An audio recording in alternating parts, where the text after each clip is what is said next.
میں نے عرض کیا شروع میں، ہم لوگ تو وہ جس کو ہم لوگ کہتے ہیں نقی نہیں ہیں، اتنے صاف ستھرے نہیں ہیں، پاکیزہ نہیں ہیں، تو ہم چونکہ دنیا داری کے بدترین دور میں پھنسے ہوئے ہیں۔ یہ 60s کے ٹائم سے کچھ اسکالرز تھے دنیا میں جو سمجھ گئے تھے کہ جس مادہ پرستی میں اب ہم پھنسے ہیں، تاریخ بشریت کبھی ایسی مادہ پرستی میں نہیں پھنسی تھی۔ 60s میں اسکالرز سمجھنا شروع ہو گئے تھے، اسلام تو خیر کب سے کہہ رہا تھا، لیکن دنیا کے بھی اسکالرز سمجھ گئے تھے 60s کے بعد سے، جو سوشل سائنسز کی ڈیولپمنٹ ہوئی تھی سیکنڈ ورلڈ وار کے بعد، تو وہ سمجھ گئے تھے کہ ہم لوگ اب مادہ پرستی میں پھنس گئے، اب ہم اس سے نہیں نکلیں گے۔ اب اس ٹائم سے 60 سال اور ادھر آ گئے ہم لوگ، تو اب تو میرے خیال میں اندھے کو بھی نظر آ رہا ہے کہ ہم کہاں پھنس گئے، نہ رشتے رہے، نہ ناطے رہے، نہ احترام رہا، نہ تقدس رہا، اب جو کچھ رہ گیا ہے وہ صرف اور صرف لذات، خواہشات، مادہ پرستی۔ ہم اس برے دور کے اندر پھنس گئے۔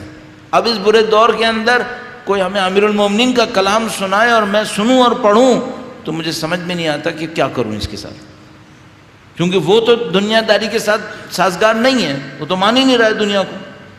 یہ جو مکتوب ہے یہ 69 نمبر ہے، 68 نمبر شاید میں نے پہلے دن یہ کہا تھا وہ عبداللہ بن عباس کو تو نہیں، وہ عبداللہ بن عباس کو نہیں، وہ حضرت سلمان فارسی کو ہے۔ 68 نمبر حضرت سلمان فارسی کو ہے، ذرا دیکھیے گا ایک دفعہ جا کر اسے، موقع نہیں کہ میں آپ کی خدمت میں عرض کروں۔ امام حضرت سلمان فارسی سے کہتے ہیں، سلمان دنیا سے جو چیز تمہیں اچھی لگنے لگے نا اسے فوراً چھوڑ دینا۔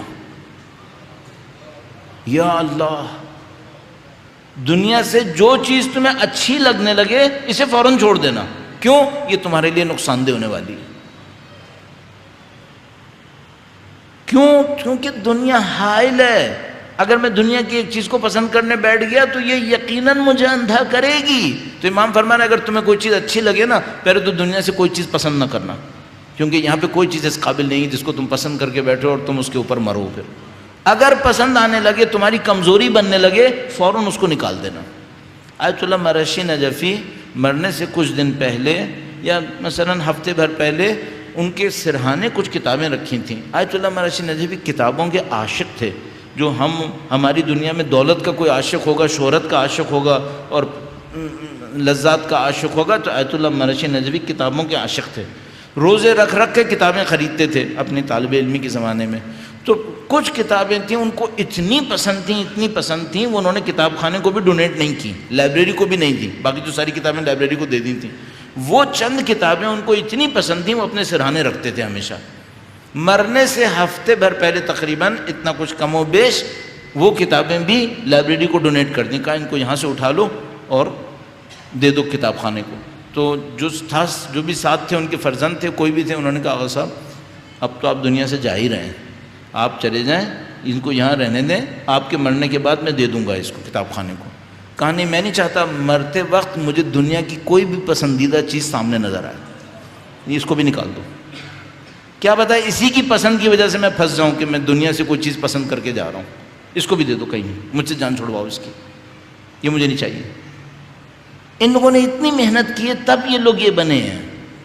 ہم لوگ چاہ رہے ہیں اپنی نفسا نفسی کے ساتھ، جو شہرت طلبی، جو مادہ پرستی ہے، جو خواہشات کی پیروی ہے، ان سب کے ساتھ چل کر ہم بہجت بننے والے ہیں، ہم خمینی بننے والے ہیں۔ کہاں کا خواب ہے، کوئی دھوکہ ہے کیا؟ وہ تو اتنی محنت کریں تب بنیں، اور ہم لوگ فضول کے کام کر کر کے اپنی زندگی کے اندر پھر بھی بن جائیں گے۔ کیسے بنیں گے؟ اور نہیں بنیں گے، دیکھو نا ہم نے کیا حشر کیا اپنے قوم کا۔ اگر بچہ ہم سے ایک دوسرے سے کہہ رہے ہیں بھائی قوم کا شیرازہ بکھرا ہوا ہے، تو شیرازہ کیوں نہیں بکھرے گا؟ جب اتنی نفس پرستیاں کرو گے تو بچے گا کیا پھر یہاں پہ؟ میں دوسروں کو نہیں کہہ رہا، اپنے آپ کو بھی کہہ رہا ہوں کہ بھائی اتنی نفس پرستیوں کے ساتھ یہی ہونا ہے پھر۔